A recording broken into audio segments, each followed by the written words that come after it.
এই যে মাটির তৈরি স্লোগান, এটা কিন্তু ইবলিস থেকে শুরু হয়েছে।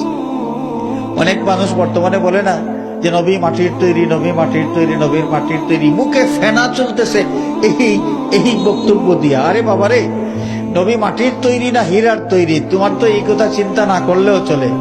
তোমার চিন্তা করা দরকার, যেই নবী পেয়েছো সেই নবীর আনুগত্য কতটুকু করতে পেরেছো। নবী কিসের তৈরি এটা নিয়ে তোমার মাথা ঘামানোর কি দরকার?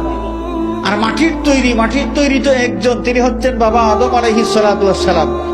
দ্বিতীয় কোন মানুষকে আল্লাহ রাব্বুল আলামিন মাটি দিয়ে তৈরি করেছেন এইটা তো আল্লাহ জানান নাই। আল্লাহ জানিয়েছেন আদম সন্তান যারা, এদেরকে মিশ্রিত তরল পদার্থ থেকে সৃষ্টি করেছেন। আদম সন্তানকে কি থেকে সৃষ্টি করেছেন? মিশ্রিত তরল পদার্থ থেকে সৃষ্টি করেছেন। আর মাটির তৈরি কায়া একমাত্র আমাদের বাবা আদম আলাইহিস সালামের। তো আমাদের নবীজি মাটির তৈরি না নূরের তৈরি না হীরার তৈরি, এই নিয়ে বিতর্ক কি দরকার রে বাবা? কি দরকার আছে? আমাদের নবীর ইতিহাসটা কি এত সোজা? আমাদের নবী পাক সাল্লাল্লাহু আলাইহি ওয়াসাল্লামের মানব রূপের ইতিহাস মাত্র 63 বছরের। কতদিনের? মানব রূপে নবী মুহাম্মদ সাল্লাল্লাহু আলাইহি ওয়াসাল্লামের ইতিহাস মাত্র 63 বছরের। এর আগে আমাদের নবী ছিলেন, আরো আগে ছিলেন। কখন ছিলেন? বাবা আদম আলাইহিস সালামকে সৃষ্টির আগে ছিলেন। আরো আগে কখন ছিলেন?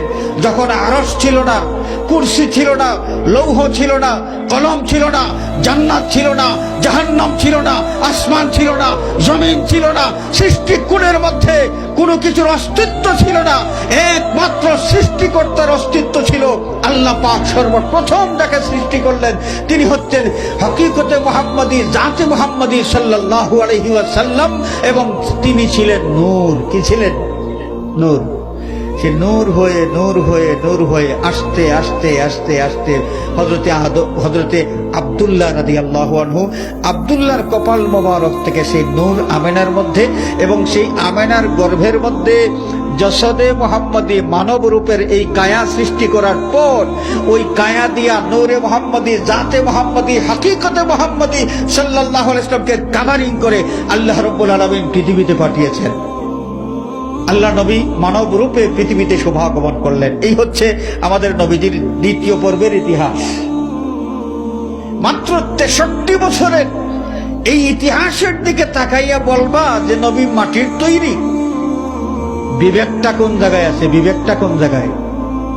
নবী যদি এখানে মাটির তৈরি হন, তাহলে আদম আলাইহিস সালাতু ওয়াস সালামকে যখনও সৃষ্টি করা হয় নাই, তখনও আমাদের নবী আল্লাহ রাব্বুল আলামিন নবুয়ত কাকে দিয়েছিলেন?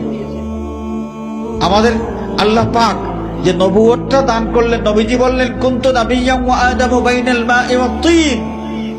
পানি এবং মাটির মধ্যে যখন আদম গোড়াগড়ি করেন, ওয়া আদামু বাইনার রূহি ওয়াল জাসাদ, আদম আলাইহিস সালাতু ওয়াস সালাম তার কায়া সৃষ্টি করা হয়েছে, জীবন তখনও পান নাই। আমাদের নবী বলেন যে আমি তখনও নবী। সুবহানাল্লাহ, তখনও নবী। এই নবুয়তটা আল্লাহ পাক কাকে দান করেছিলেন? কাকে দান করেছিলেন? তখন কি এই যে মাটির কায়াওয়ালা মুহাম্মদ সাল্লাল্লাহু আলাইহি ওয়াসাল্লাম ছিলেন? মাটির কায়াওয়ালা মুহাম্মদ সাল্লাল্লাহু আলাইহি ওয়াসাল্লাম তিনি তো জন্মগ্রহণ করেছেন আমেনার গর্ভ থেকে, মক্কার কুরাইশ বংশে আমেনার ঘরে। কিন্তু যখন আল্লাহ পাক প্রথম নবুয়ত দান করলেন, তখন কি মাটির কায়ার মুহাম্মদ ছিলেন? মানব রূপে নবী মুহাম্মদ ছিলেন। তো কাকে দিলেন নবুয়ত? নূর মুহাম্মদ সাল্লাল্লাহু আলাইহি ওয়াসাল্লামকে আল্লাহ রাব্বুল আলামিন নবুয়ত দান করেছিলেন। সুতরাং এই যে আমাদের সমাজে খামাখা একটা জিনিস নিয়ে বিতর্ক, আমাদের জ্ঞানের স্বল্পতার কারণে এই বিষয় নিয়ে বিতর্ক করা হয়। কিছু মানুষ নবী মাটির তৈরি এগুলো বলতে এই স্লোগানটা ওই যে ইবলিস শুরু করেছিল, আদম মাটির তৈরি, ওই স্লোগানটা চলতে এখনো কিছু মানুষের মধ্যে এটা আছে।